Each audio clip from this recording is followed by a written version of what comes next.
Architectural utilities ulit tayo sa electrical. Balikan natin to. Yung dalawang switch tapos isang CO na may ground. Pakita natin na alam natin ang tungkol sa pagwawiring pero sa pamamagitan ng drawing. Yung drawing actual din yan.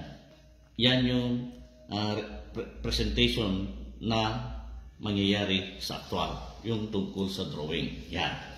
Wiring natin ito base sa naunang video ko, pagsiseparatin natin ng branch pero sa iisang conduit pipe na pumasok.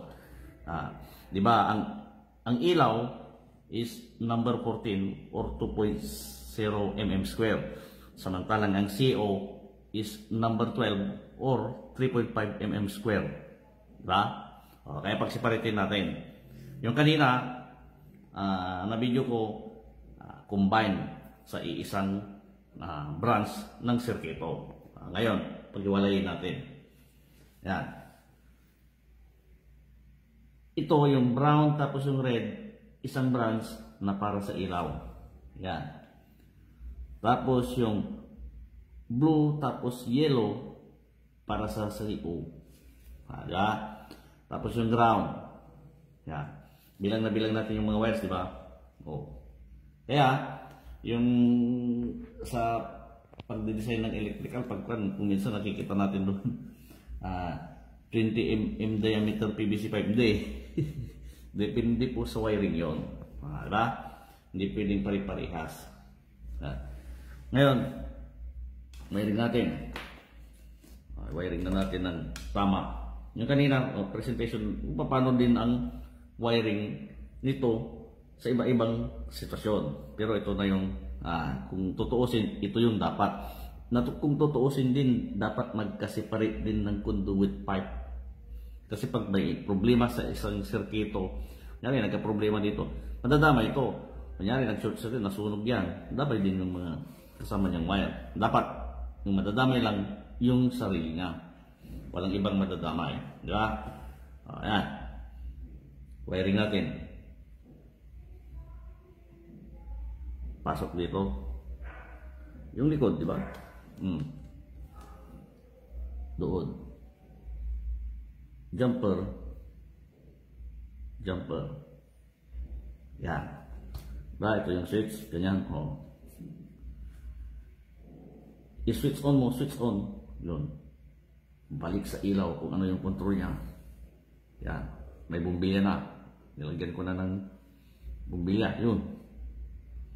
Tapos ito naman, balik din sa ilaw kung ano yung bumbilya na control niya.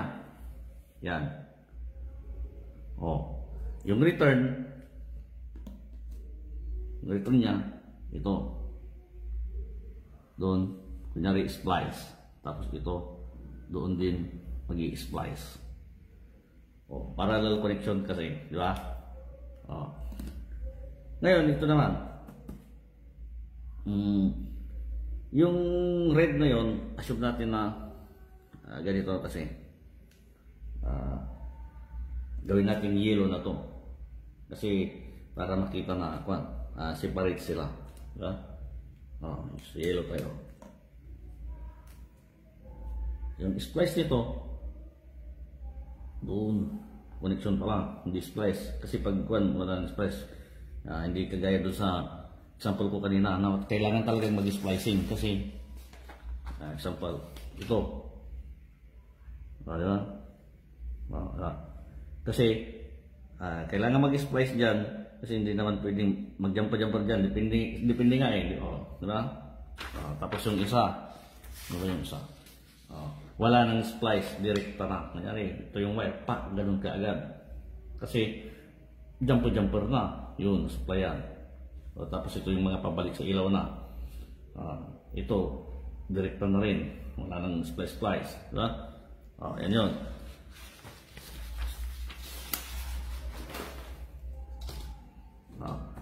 Gaya dito, direkta na rin. Kasi wala nang dapat i-splicean. Ngayon, yung blue. Yun. Line 1, line 2. Ito naman, line 1, line 2. Ito naman, yung green, yung ground.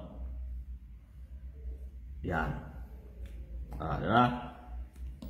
I-switch mo to, control niya yung ilaw na yon. Tapos ito yung return niya. Diba? Kahit naka-off yan, i-switch mo to, walang problema. Kasi nakakonect sa supply. Yan. Nakadirect na sa supply. Yung hot. Pak. Yun. Punta sa ilaw. Tapos ito yung return niya. Doon. Nakakonect sa return. Ito naman, pag nagsaksak ka, mabubuo yung circuito. Pag walang nakasaksak kasi, walang continuity yan. Ngayon, pag may nakasaksak, magkakaroon ng continuity. Dahil doon sa appliances. Mayroon na siyang return. Yan. Yan. Di ba? Kunyari, appliances. Di ba? Tapos, yun. Ito naman yung ground. Ayos, okay.